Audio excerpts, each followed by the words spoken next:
go for launch. 5. Quiet, numbskulls. I'm broadcasting. Anything can happen in the next half hour. 4. My friend, we cannot keep this a secret any longer. This whole thing is insane. 3. Quiet, please. I am analyzing. Where's the kaboom? 2. There was supposed to be an earth-shattering kaboom. 1. Your truce is over, ashy slashy! What did you call me? Ashy slashy, hatchet and saw, takes your head and skins you raw. Ashy slashy, heaven on hell, cuts out your tongue so you can yell! You know me as Ash Williams, the hero who saved Elk Grove from evil. For 30 long years, I've used this saw on monsters and demons. But those battles are won. So now I use it to slash prices! At Ashy Slashy's Hardware Store Emporium, we got you covered! You want paint? We shake it till we break it!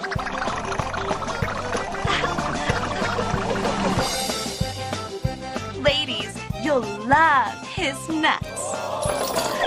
What's better than a handful of my nuts? A long screw. Whoa! We got wood. We got rope. We got rubber. We got it all! Die, high prices! Goodbye, high prices! For that special summon, we've got everything from D to Ildo. Because at Ashy Slashy's, service is literally not our middle name!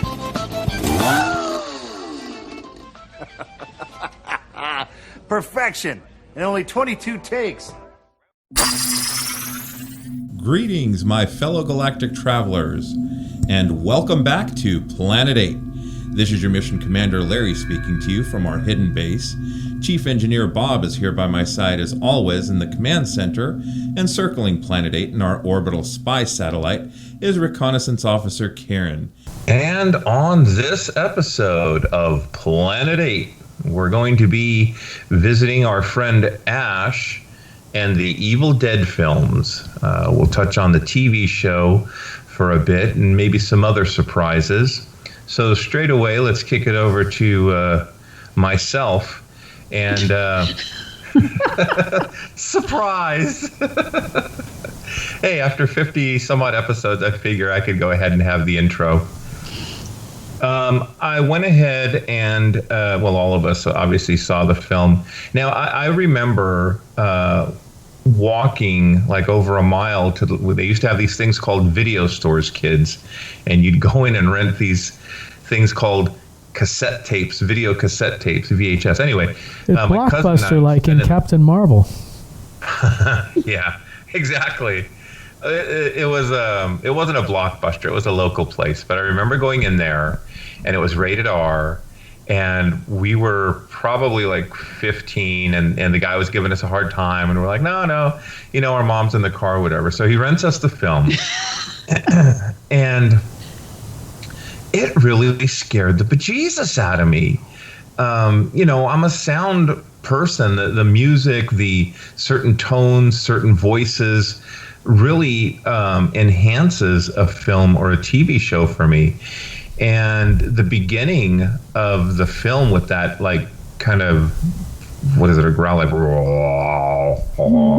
and the camera, you know, building up speed, going into the ground, you know, just above the ground, and then jumping into whoever the victim is later on in the film, it set the mood for me. Now, you know, I watched it recently. Karen and I were talking. Karen is not a fan of gore, and I'll let Karen get into that later. To me, the gore was cartoonish almost, just because it's some films like John Carpenter's Thing age very well. This film, it's still interesting, it's still, you know, spooky, but the effects did not age very well. And we'll discuss this later. I think it really translated into the TV show, the overabundance of blood that was splattered on the actors during any given scene with the evil dead creatures.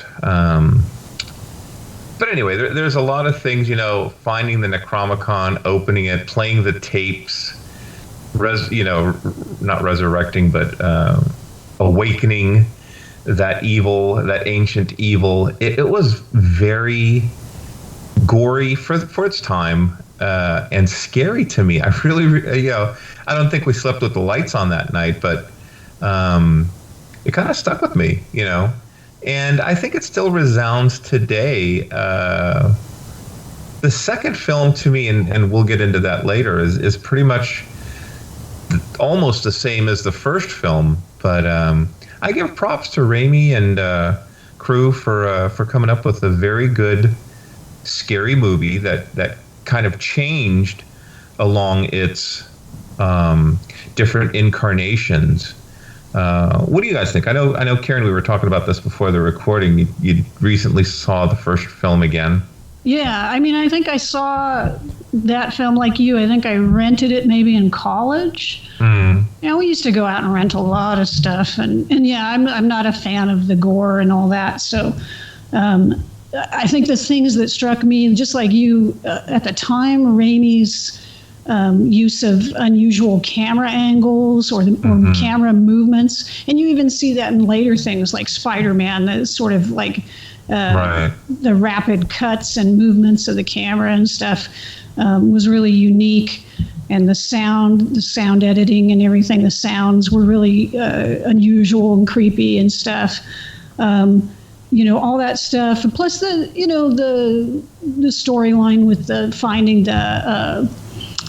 the recorder and the Book of the Dead and all that. It was an interesting story where he lost me. It was like the last 20 minutes with all that. And admittedly, it was like, okay, I can see this is just like really lame, like makeup that they did that, you could tell it was all really fake, but I just have a low tolerance for that stuff. So I was just kind of like looking sideways at it and stuff. I just have zero like tolerance, but, I know what you mean about but they had no budget. They were doing the best they could. Well, exactly. The budget they had. And it was interesting because I was reading, doing a little reading for the podcast. And, one of the things that really helped them along was, I guess, Stephen King was a big fan. He saw the movie somewhere and thought it was just like phenomenal. And so he really promoted it. And of course, this was back, in his heyday. Not that he's not huge now, but, his heyday of, the 80s and everything. And he promoted the heck out of it too. Right. And it's interesting you say that, because Stephen King, that's when Christine was coming out in Pet Sematary. And, all this book. So he was kind of he was kind of a badass in Hollywood at the time. The other thing I think too is Evil Dead for me, with the Halloweens and the Christines and that was the gore. There have been gory films before from more so the 70s, I think. But this was really like a different kind of movie than we'd seen up to that point. Yeah, I guess it probably had a lot of, it combined the action and gore and suspense in a way that maybe people hadn't seen before. And even though it had a lot of female characters who got killed off, you had Ash as sort of, I guess in the later movies, he really evolved into more of an action hero. In this, he was kind of victimized, but he did wind up kind of fighting back. And it's funny we can talk about the evolution of the series from straight up kind of horror into comedy. Because, it basically, I didn't think the first movie really had much comedy at all. No. And then it goes into almost a Three Stooges kind of level of comedy with the eye pokes and all the other stuff. The one thing I just kept thinking about, though, watching it was how much it reminded me of Equinox. I know we talked about this offline, which was a really super, super low budget movie that a lot of people probably have never seen. But the whole thing with the kids going to a cabin, going out in the woods, finding, a book, and then, supernatural entities show up. I mean, the thing that's, I think Equinox was made, I have to look at my notes, 1970, and like people, fairly well-known people like Dennis Muren were involved and Jim Danforth. So you had all the stop motion creatures in that, as opposed to there. I think later on in Evil Dead we get stop motion, but not in the first one. Right. But you know, Sam Raimi has said, I guess, that he hadn't seen Equinox before he did Evil Dead. So you know, it's just a coincidence of ideas. But I don't know. It was just interesting to me that they were kind of shared concept. That. Well, and I would say if any of the listeners haven't seen Equinox, find it, watch it. In and of itself, it's an interesting movie. Anyway, we'll leave it at that. I think it's on YouTube, so you can check it out. It's a trip, because I think they started filming at one point and they had to stop, and then they came back like 3 or 4 years later or something and started filming. It's like you can tell there's breaks. Definitely. Well, our chief engineer has not spoken. I was waiting for a time to jump in, but you guys were on a roll, so you know I just kind of kicked back for a little bit. Drill for gold. Yeah. Bob, where and when did you see the film? And by the way, happy belated birthday, Chief. Yes, happy birthday. Thank you. My sequestered birthday. Not able to go anywhere. I mean, the three of us, Bob, you're the one who probably saw it at the drive-in. I did. Well, I was, it came out in 81, right? I believe so, yeah. So 81. I was 21 at the time. So, yeah, I was old enough to go out and do things and see movies. But, you were talking about the low budget and Equinox and all that. And, you have to remember that basically Evil Dead was like an independent film. It didn't have a big budget. In fact, before that, it's basically Bruce Campbell and Sam Raimi grew up together making like Super 8 movies. And they didn't want to go back to their day jobs. I think Raimi was like working for his dad and, whatever. And so they wanted to get into movies. So they made a movie, or they tried to make a movie called Within the Woods. And what that was they decided horror was the way to go. If you're going to do a independent film and get a lot of word of mouth and things, horror was probably the genre. And they weren't really into horror. They were more into comedies like Three Stooges.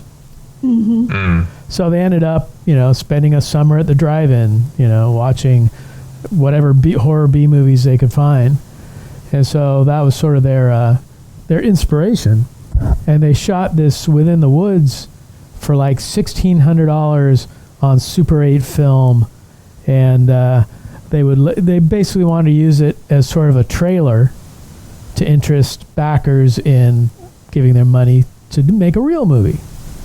But one theater owner kind of picked it up, agreed to show it along with their weekly showing of Rocky Horror Picture Show. And but in order to do that, he's not going to show a Super 8 movie, right? Yeah. So they had to blow it up from Super 8 to 35. Oh, jeez.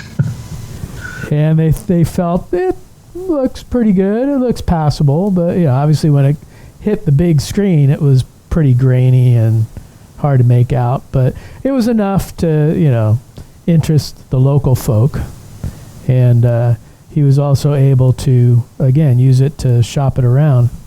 But he basically wanted to borrow like $150,000 in order to make Evil Dead, and he was able to get about $90,000 when he started the film. So this was like, that kind of budget back when you were making like I Was a Teenage Werewolf or whatever in the 50s, it was a passable budget. But in 1981, well, they actually started shooting, I think, in 77, 78. That's not a whole lot of money. Yeah. Yeah. So, it's basically, what are you going to do with it? So they did the best they could. And when they got enough money and they made Evil Dead, they shopped that around, and they actually hooked up with Irvin Shapiro. I don't know if that name is familiar, but Irvin Shapiro was the distributor of Night of the Living Dead. Oh. So a very important name actually in the world of horror if you think about it. But he picked up on Evil Dead, and he actually distributed the film. He was also one of the founders of the Cannes Film Festival. So he was able to get Raimi a screening of the film, not in competition, in the non-competitive category of Evil Dead at the Cannes Film Festival. And that's where it was eventually picked up by New Line Cinema.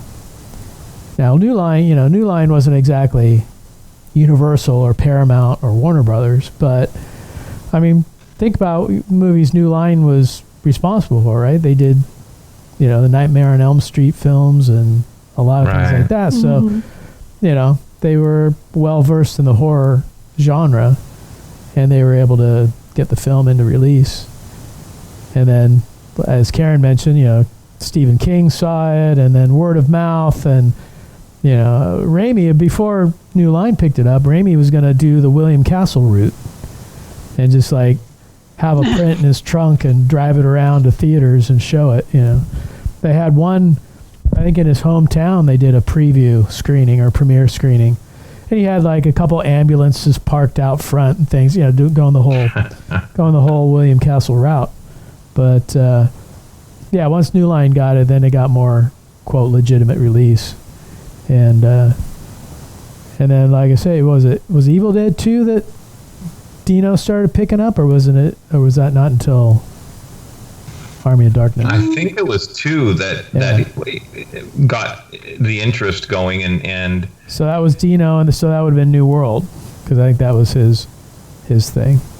But that's also why in Evil Dead 2, it's a sequel, but it's not really a sequel, because they kind of ignore Evil Dead because that was over at New Line, and now they're at New World. So they had to reshoot all the, quote, recaps at the beginning of the movie. That also explains why the hell Ash went right back to that cabin again after all the events in the first film. Yeah, I didn't get around to watching the second film this go-round, but I remember it almost mirroring the first film, and I couldn't figure out why Ash would go back to, because at the end of the Evil Dead, that creeping death that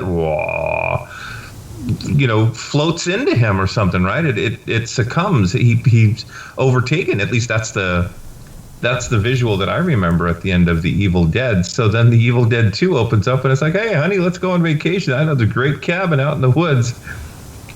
And you're kind of like, well, okay, well, maybe the first film happened in an alternate universe. I don't know.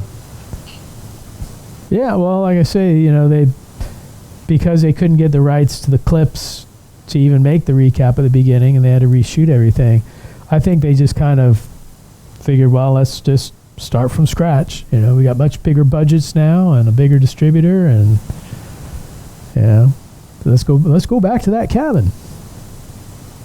I know I'd read some stuff where they wanted to jump right into what became Army of Darkness with Evil Dead 2. They wanted to do the whole time travel thing in the next movie, but people were saying, oh, no, people, they might not have seen the first one, or we want to do more of the same. We want to, this is what people liked. So we need to do, more of this kind of stuff. And so I think also they didn't necessarily have maybe the budget they thought they needed or whatever. But yeah, they wound up basically repeating themselves. Although they did set up at the end of Evil Dead 2 to go right into Army of Darkness. But yeah, it's kind of weird because you look at it and it's like only instead of it being, 5 people, I think it was just him and his girlfriend in the second one. And but it's just, Well, there's him and his girlfriend, but then the other 2 couples show up. Okay. And then comedy ensues. There's definitely more comedy in that second in Evil Dead 2 than there was in the first one. And again, the effects were much better as well. Right. You know, all things considered. In fact, one of the guys who worked on it was Greg Nicotero, who's now the cool. head honcho over there in the Walking Dead world. But yeah, he was part of the effects group that worked on both Evil Dead 2 and Army of Darkness. Mm-hmm. And so yeah, that kind of ratcheted it up, even though that was like very early in his career. But he was also working on things like Return of the Living Dead and things like that. So yeah, he had some special effects chops under his belt. Yeah, it you know, to be fair, it wasn't an exact copy of the first film. I know, you know, Ash gets possessed once or twice, and then the possession goes from his overall body to his hand. He, you know, has to cut off the hand, then he battles his hand. And how did it end, though, Bob? I don't remember how. Oh, it ended with the right. Yeah. Well, it ended like leading right into, because there was the big vortex. The Army of and Darkness. he gets sucked into that, and that basically drops him into, was it the year 1301?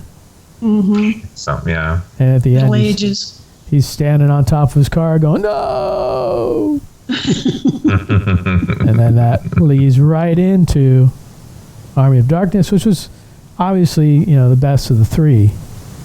At least I think. Mm-hmm. Well, the thing about Army of Darkness, I think why, like for me, I enjoy it more because I guess one, the comedy, and two, the fantasy element, right? Because it's set in a medieval time, so you've got, you know, knights in armor running around, and you get for the comedy, you know, Ash is that typical fish out of water thing, where, you know, he's the odd man out, but then he's exerting his technological superiority over everybody. You know, this is my boomstick and all that stuff. There's so many great lines out of that movie too that are, you know, so quotable and everything. And there, of course, the montage sequence where he makes his mechanical hand is a lot of fun. Well, you have to think, like, you know, if you went back to that time period, you know, look at the advantage you have, you know. Even saying, look at the bird, and then hitting someone. Yeah, I mean, you know, stupid tricks like that we take for granted. It's like totally new. You could fool everybody back then. What's that on your shirt? Bing.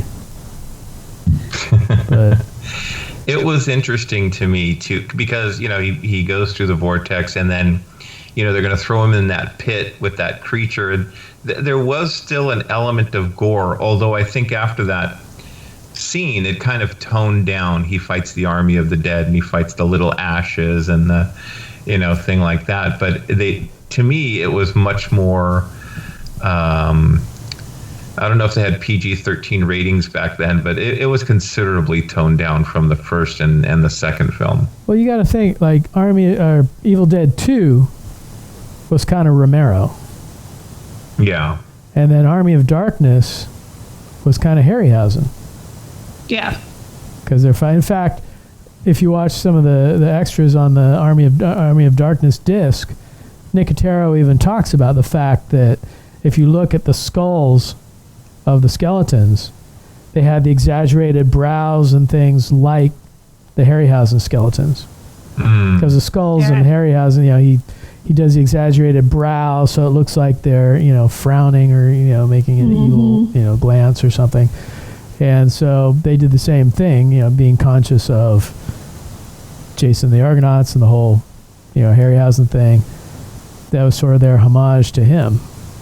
And really, you know, each of those skeletons all had, even though it's a big horde, they each had their own kind of personality. So the way they were dressed up, or the way that their faces were made, or whatever. And so yeah, a lot of thought went into that movie, and I think it definitely shows. I think, like I say, I think the third movie is the best of the three. Well, that's really, you see where Ash's personality the most, right? And I mean, I only saw a few episodes of the TV series, but it seemed like it's totally a carryover from that third film. Oh yeah. The way he acts and everything, right? You know, and that's what's most fun about it is he's kind of an idiot, but he doesn't think he's an idiot. You know, he manages to succeed most of the time, even though he makes some major screw ups. Like when he goes to get the Necronomicon, he's got to say the phrase, right? You know, Clay Barada Nicto, right? But he can't remember the last word, so he's like Clay Barada. Well, you said the words, right? You said the words. Yeah, mostly. Yeah, I got your words. I know your words. And but yeah, I think the thing is, the key is Bruce Campbell is a charismatic enough actor, a likable enough guy that even though he is kind of Ash is a screw up, you want him to succeed and you enjoy watching him, but you don't mind that every once in a while he gets his butt kicked. It's fun, you know. It's fun to watch him. Well, yeah, I mean, you know, he's like a bungler, but you know, one way or another, he pretty much gets things done at the end. You know. Right, and we talk a lot about Sam Raimi and his direction and things like that, but Bruce Campbell really did bring Ash to life, and you know, the movies as well. And in the first film, he really was in love with his girlfriend. There's that little, what is it, a charm or a necklace that, you know, and he's very sentimental and remorseful that, you know, basically has to chop her up into 1,000 pieces and bury her and, you know, all this kind of stuff. But there are those moments. And so he changes through the films to the Ash that we know and love, especially going into the TV show. The, you know, beer drinking, womanizing, you know, fear nothing, going forward. What's his favorite catchphrase, Bob? What was that? What's Ash's favorite catchphrase you were saying before we started taping? Oh, groovy. No, something about screwheads. Oh yeah. Oh, that was Army of Darkness. Listen up, you primitive screwheads. Yeah. So, you know, he went from this like sweet boyfriend to, you know, this like killer of the evil persona. And, you know, and we're not going to really be able to touch on Briscoe County, but that was a very successful character and show outside of the Evil Dead universe. So the guy, and if you've ever seen him at a convention, he's extremely charismatic. He'll carry his own panel just with Q&As with the audience. Oh, God. I saw him in Monsterpalooza, and we, you know, we had gotten in early through a friend. And so we were like maybe third in line to get an autograph from Campbell. And he is like totally charming. You know, we walk in there and he's, you know, hey, champ, how you doing? What's going on? Where are you from? Blah, blah, blah. You know, and it's not like, okay, I'll sign your thing and here, take off, you know. And in fact, we had Mike from Antiques on the show, right? Showing off his Mecha Creech. And one of my favorite stories from him, he got in there after we did, and, you know, he's getting his autograph from Bruce Campbell. And he says, oh, let me show you what I made. And he pulls out his Mecha Creech. Now, you know, people who heard the interview with him know that his Mecha Creech has that detachable penis, right? Appendage, yes. Attachment. I figure Webster said penis a few times in one episode, so we can do it.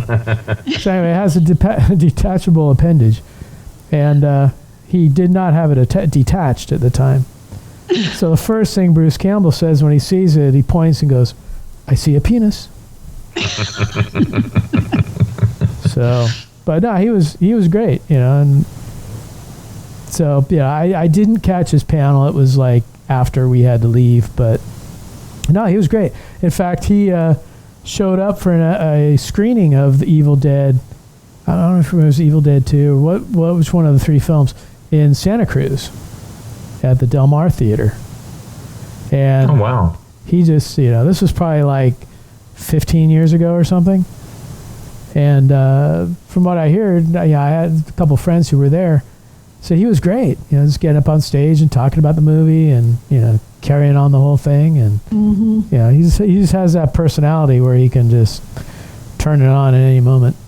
I assume he's not like that 24 hours a day, but then again, maybe he is, you know. One never knows. Yeah. But no, I mean, like I say, they were big fans of comedy. So I think once they got to Evil Dead 2, and especially Army of Darkness, they didn't have to do the strict horror to sell the film. They were able to insert their Three Stooges brand of comedy.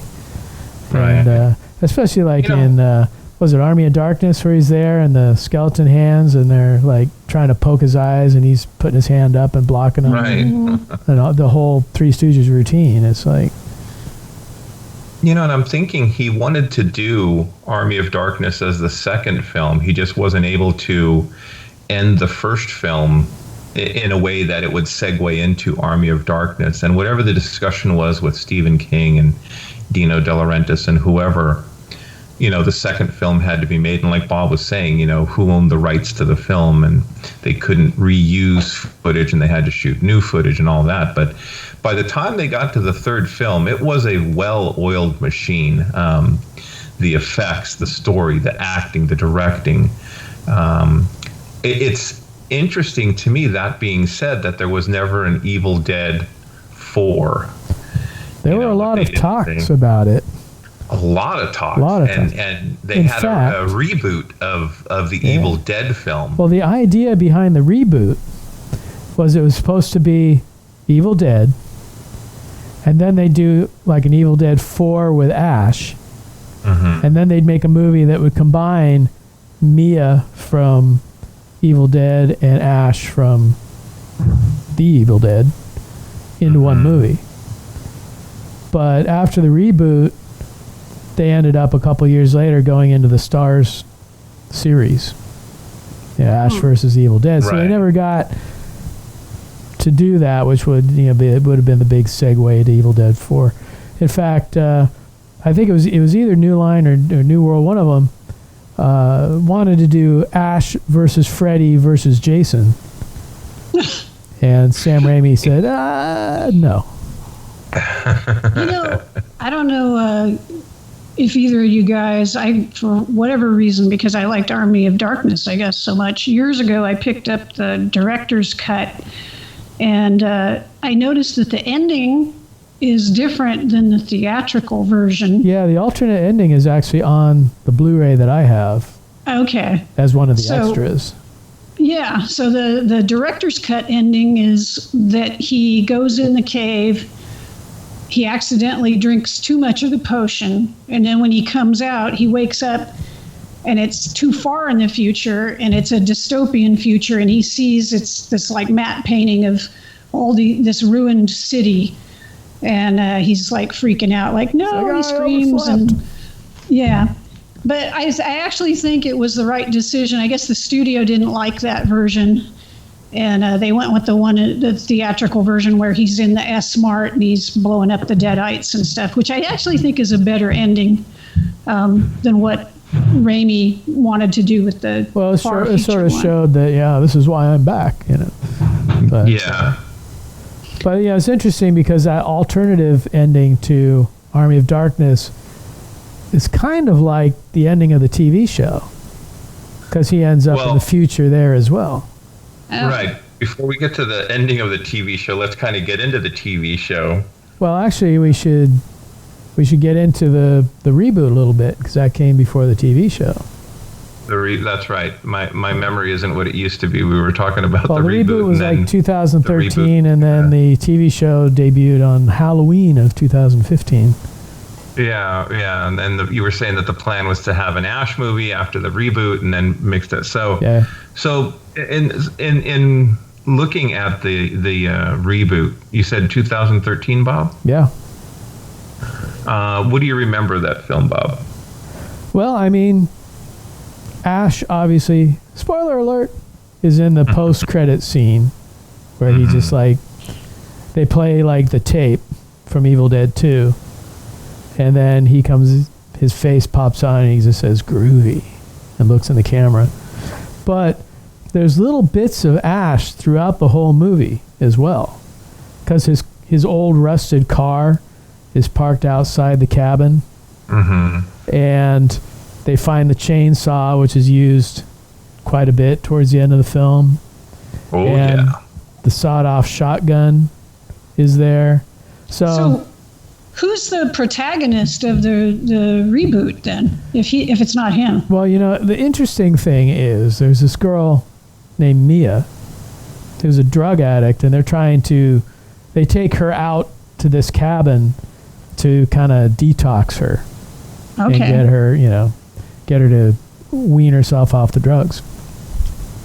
So, the Necronomicon comes into play, and she ends up being the one that's like possessed, and she's locked down in the basement, and she's basically, through the whole thing, she's stabbing people and biting people and doing all this.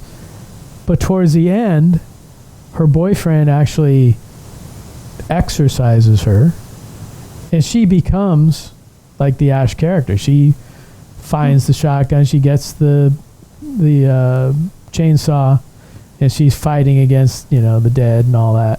So there's that whole kind of transformation later in the film, and she basically becomes the Ash character at the end. Okay. Which is why they were going to team her and Ash up after like an Evil Dead 4 or whatever they were going to call it. But yeah, I mean, it obviously does not have the comedic tones of Evil Dead 2 or Army of Darkness. It doesn't directly reference the films, other than the fact that the Necronomicon is, the main element in there, and then those little pieces of Ash throughout the film. Mm-hmm. But I think if it stood on its own as a horror film, it's actually pretty good. But if you're going into it expecting an Evil Dead 2 or Army of Darkness type movie, it's not. But the elements are there, though, and I don't know if they thought, I don't know why they took all the comedy out of it, because this thing is like dead serious through the whole movie. Okay. There's not like a bit of comedy in it. Like the so I don't know who's like the original, right? Yeah, but I don't know whose decision that was. Now, Bruce Campbell and Sam Raimi and Robert Tappert, who were responsible for the first 3 movies, they were all executive producers and consultants on this film. But like I say, it's definitely, they took it ahead as a straightforward horror film. And I think it might have been more popular if they had included the comedic elements in it. Right. Because that's what people expect now. Right. I would hazard a guess, and we'll probably never know, but much the same as Venom wound up in Spider-Man 3, there was no comedy in the reboot of Evil Dead. Whoever's financing it, whoever the executive or whatever, probably had a huge amount to do with that. I can't imagine Raimi saying, "Okay, we're just going to do a straight, horror, no giving the fans what they expect or want." I don't know. That's just me. Well, I think the director and the producer of the new film, it was their movie, and they had Tappert and Raimi and Campbell as quote executive producers, consultants, to basically just kind of put their stamp on it, put their names in the credits. Yeah. Kind of like when the Beach Boys used to like drag Brian Wilson out in his drunken stupor. And put him behind a piano on stage just so they could say, "Hey, it's Brian Wilson, the guy who wrote all these songs." We're legitimate. Yeah. So these guys just I think these guys just kind of used Raimi, Tappert, and Campbell in kind of the same way. Like, hey, look, the guys who wrote the original stuff and made the original films, they're working on this one too. So You got me thinking about the Beach Boys and Brian Wilson. Ladies and gentlemen, the Beach Boys. 2 girls for I like baseball. What? Wait a minute. 2 girls, man. That's Jan and Dean, man. Oh, sorry. That's Surf City, Jan and Dean. Come on, get it right. And Bob got pissed. Hey, I will say, later on, Brian went and did his solo stuff, and he was great. Everything was great. He was like back, and everything was great. Once he got away from, who was it, Dr. Gene, or what was the guy's name? Landry? That was... Yeah. Yeah. Now we're going to do music podcasts, people. Right. That's all we're going to focus on Planet 8. We're going to do the evil classic Beach rock. Boys. That would be like Mike Love and his band, right? You never know where we're gonna go. All right, anyway, so back to the Evil Dead. Yes. Yes. So I think we flogged the dead horse that is the 2013 reboot. So we could probably go on to the TV show now. I was elated to find out back in 2015 that we actually had Stars as one of our channels on cable. Because God knows we have like 500 channels, and one of the channels is probably earthworms in your garden. 500 channels, and there's maybe like 10 that we can watch. But anyway, this was a lot of fun. Ash versus the Evil Dead. It was a Halloween of 2015, you say, Bob? Yeah, it premiered in Halloween of 2015. And just like a week before it premiered, they already announced that the second season was coming. Oh, wow. All right. And then when the second season hit in 2016, they announced the third season. Then when the third season hit, they announced it was canceled. So, wow. So much for that. I thought Stars was very cool to bring back the Evil Dead and Ash, and then very uncool to cancel it after 3 seasons. Well, this is why I refused to watch Swamp Thing, and I canceled my DC membership. Oh, you finally got rid of that, did you? Yeah, they announced it's a great series, and I was looking for something from the DC universe that was on the level of like Daredevil over at Netflix, and it seemed like that was going to be the show, and then they, not even halfway through, they're like, we're canceling it. So even if it was, they didn't even show the last couple episodes, right? What's that? They didn't even show the last couple episodes, right? Yeah, something screwy. Like I said, I watched the first episode and I was like, screw it. So just on principle. I never got sucked into the DC channel, but I did pick up Swamp Thing on Blu-ray, and all the episodes are there, even the last 2 or whatever. So I'm about halfway through it, but. And I do have all 3 seasons of Ash on Blu-ray, so at least those are out. Is it a box set, Bob, or do you have like? No, they were individual seasons. Oh, okay. I mean, each season's only like 10 or 12 episodes, something like that. Yeah, and they're like all of a half hour long. Yeah, I'm a big fan of the half-hour format. Like I said when we were talking about Mandalorian, and things like that, it's like, half hour is good. Just boom, boom, boom. Get to the point, do your thing, get out. Don't pad it into an hour. Some people, Red Dwarf, I think, is a half hour also, the episodes. And then some people like Sherlock on the BBC with Cumberbatch, where it goes like, 2 hours 2 hours an episode, but there's only like 3 episodes in the season. I don't know. What's the one on Netflix, like Castlevania or something, and they're like 10 or 15-minute episodes, and that was the idea with Quibi, right?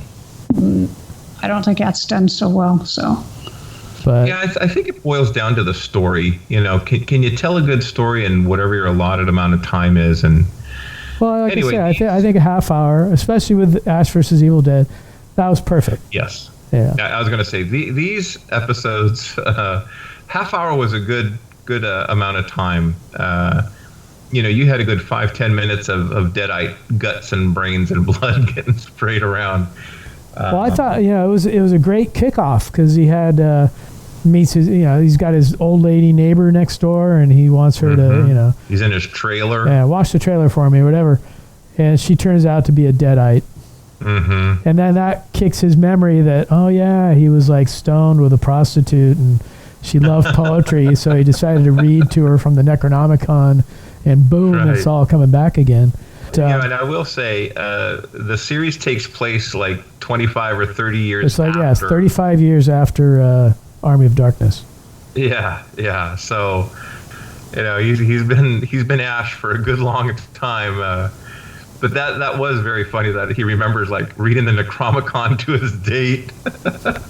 Jeez. And even in that first episode too, is you've got he's working in the S-Mart again. Yeah. And he's like, he's in the warehouse and there's all those little dolls in the packages. And one of them comes to life and is biting him in the nose and everything. And he's trying to, and it's actually Pablo that comes to his rescue. Pablo. Yeah. Hey, Hefe. Hefe, yeah. No, but I thought both Pablo and Kelly became great characters as the series went on. Oh, yeah. Yeah, I agree. Pablo was like possessed off and on through the series, but, you know, Kelly was just a regular, quote, mortal, but she was kicking butt by the time the series was, you know, in its second, third season. Right, which was kind of a counterbalance to Ash, because Ash was just we'll say mortal, but some of his actions were questionable. Well, that's the thing. It's like they would always rely on Ash, but it was really kind of Kelly that, you know, kind of held the thing together. And because Ash would always go off on his own, you know, and try to do this and that, right? You know, but I thought chaotic neutral. I thought the and Lucy Lawless too was in there as Ruby. Interesting that they had that connection. You know, that Raimi worked with Tappert, and they did the Hercules show and the Xena show, and they would bring those same people in. You know, Evil Dead, because Bruce Campbell. I know he was on Xena. I don't know if he was on Hercules. And then whatever other shows they did, they would, you know, bring those actors back. Well, there was all that kind of cross-pollination effect. Right. Bruce Campbell had cameos in like all three of Sam Raimi's Spider-Man movies. Exactly. So. Well, and they filmed the series out in New Zealand. I would imagine, you know, a lot of the crew that worked on those Hercules and Xena shows were probably behind the scenes on Ash and the Evil Dead. That's true. But I thought the most inspired casting of all in the TV show had to be Lee Majors as Ash's father. Yes. That was so perfect. I mean, you know, I heard he was going to be Ash's father. I thought, oh, well, that's kind of cool. But then when I saw it, that was Brock just Williams. Perfect, man. Yeah. Brock. I mean, come on. Yeah, that was just brilliant. It was, like I said, it was a good show.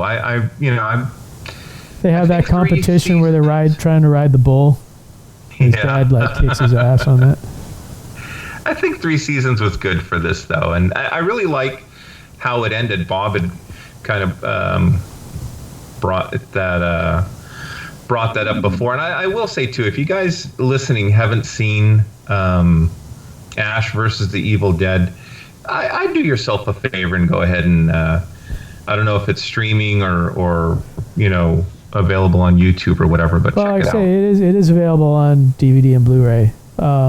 There you go. Which leads me to believe that it's probably on Amazon Prime or Netflix or one of those, but so many. Actually, it is. I don't know if it's on Shudder or Amazon, because I was watching some episodes the other day.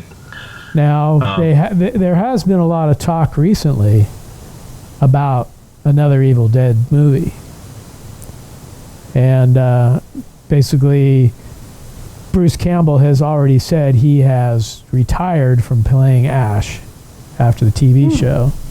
And so, of course, the actors who played Pablo and Kelly keep saying, oh, I think we can talk him into another, you know, movie or another season or whatever. Because, of course, what are they doing these days, you know? But Bruce Campbell... I think it was very smart of him to say, you know, I've had a good run. I'll close it. Because they ended the show on the cliffhanger, right? That post-apocalyptic ending you were talking about, Bob, with the movie. Future, yeah. You know, and him jumping into the heavily modified Delta 88. He'd be smart to say, I'm done with the character, and them coming and saying, look, we'll throw double, triple what we would normally throw your way. Yeah. But I mean, he's basically right now saying, you know, whoa, there will be an Evil Dead 4 or whatever the new one's going to be. It just won't be him, you know.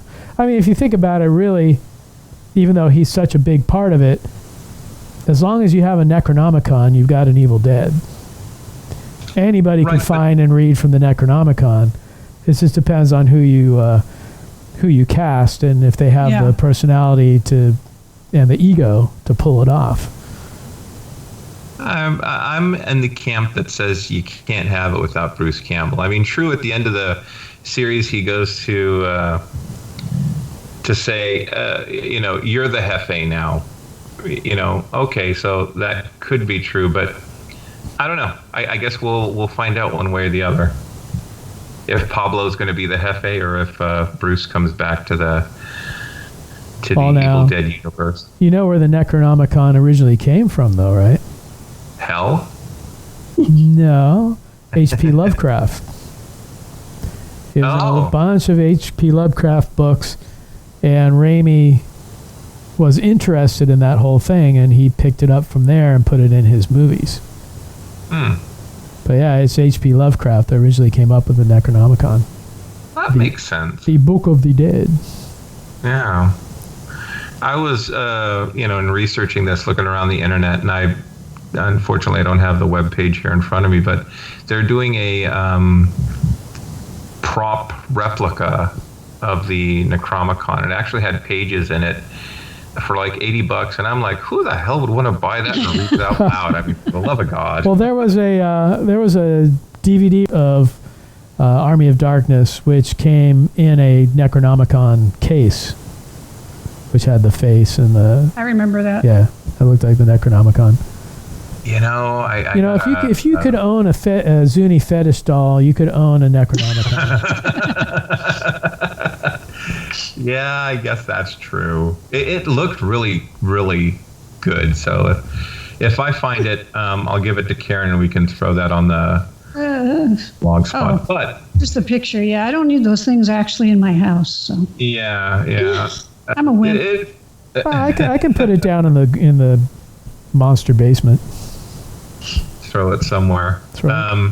It is that time in our show, unless you guys have anything else to share with regards to Ash and or the Evil Dead.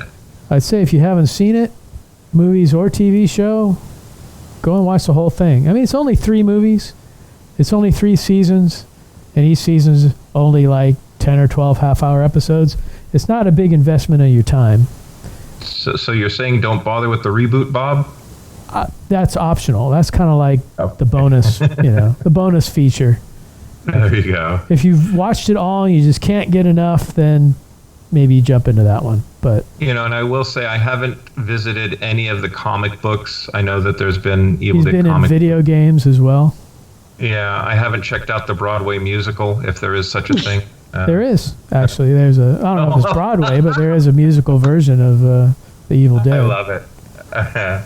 And what about you, Karen? What kind of recommendation can you give listeners for the Evil Dead? Give me some sugar, baby. Groovy. Cool. Okay, well, this episode's censor sweep goes to Chief Engineer Bob. Bob has Bay Area film events, and he has several film festivals that he has throughout the year with his Bay Area film events. We're waiting to hear what happens with Godzilla Fest, but Bob, go ahead and take it away. Well, we're waiting to see what happens with Godzilla Fest as well. It's currently scheduled for August, but as we all know, this whole coronavirus thing, COVID-19, is putting a crimp in everything. So, what's it going to be like a couple months from now? Are we all going to be out partying and wanting to watch Godzilla movies, or are we all going to be sheltered in place in our homes wanting to watch Godzilla movies? Right. So that is the question. We're hoping, but we may have to push it off a month or two, or see what happens. But at the beginning of this whole coronavirus thing, we were getting ready for our Animazing weekend, whole weekend of anime films, and that had to be canceled. In fact, the mayor of San Francisco shut us down 2 days before the show. So, as a concession, I've decided to do a couple censor sweeps on the artists who normally display their wares at our shows and sell their paintings and pictures and sketches and lithographs and what have you. So first up, this episode, I'm going to talk about Nick Shev, who you can find at nickshev.bigcartel.com. I'm sure we'll have that in the show notes. But it's nickshev.bigcartel.com. And obviously, our shows, he shows a lot of Godzilla art, and there's tons of Godzilla art on his Shev art shop. But he also has art from like Aliens and The Mummy, and I'm just kind of looking through it now. Cemetery Zombie. He's got like a lot of original art. He's got some really cool original Halloween art that I keep meaning to grab from him over the years. But yeah, it's definitely he's got a very unique style, full color. In fact, he's dabbling in blacklight art. So he'll do these lithographs of, like I have one of Godzilla, and he gets the lithographs painted, and then he goes back, then he goes back and hand draws with luminous marker certain details. Like on the one I have, it's all Godzilla's spines. So when you put the black light on it, his spines light up. That's cool. And it looks really cool. Is. Again, these are very limited because it's not like, I'll print out a bunch of lithographs and sell them. It's like, I'll print out a bunch of lithographs and then I'll go back and hand draw all this stuff on them. So, but they're very cool. He also does lenticular stickers. So those are really cool. I bought a set of Godzilla ones off him at the last show. And so, yeah, and he's supposedly working on a Godzilla tattoo for me, but, we'll see what happens with that. That got a little delayed, so we're going with Ultraman on the leg in the meantime while he's plotting and planning this Godzilla tattoo. But great guy. Again, go to his website, nickshev.bigcartel.com, and just browse through his art. I'm sure there's something on there that's going to catch your eye. Okay, cool. Well, thank you very much, Chief. And yeah, if you guys get a chance, check it out.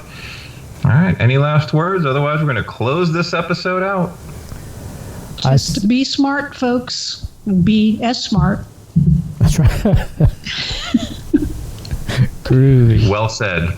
On that note, this will conclude this transmission from Planet 8. We would like to thank all of our intergalactic audience for listening. Be sure to head on over to our website at www.planet8podcast.blogspot.com, where you can get more information on this episode's topic. For more conversation, find us on Twitter at Planet8Cast. Or on Facebook at facebook.com/Planet8Podcast. We want to thank you guys for tuning in each and every episode. We look forward to your input and opinions. Until next time, this is Planet 8 signing off. End transmission. By George, he's got it. It is the end.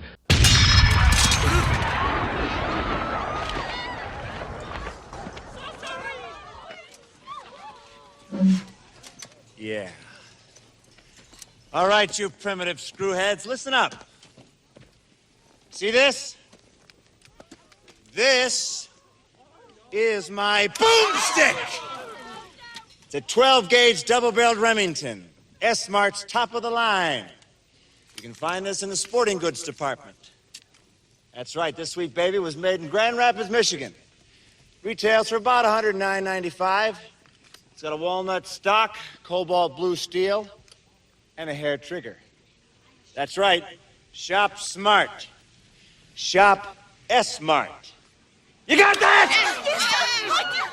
Now I swear, the next one of you primates even touches me.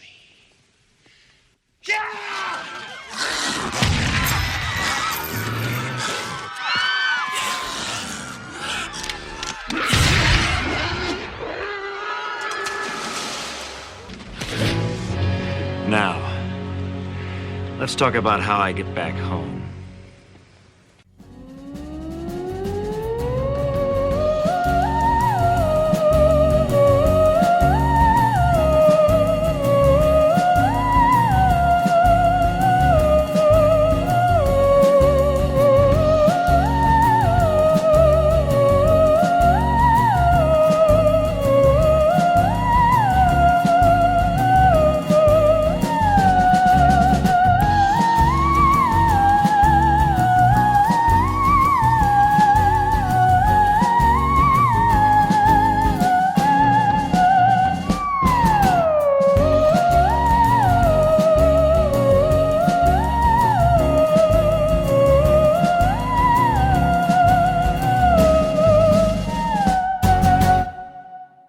Hail to the king, baby.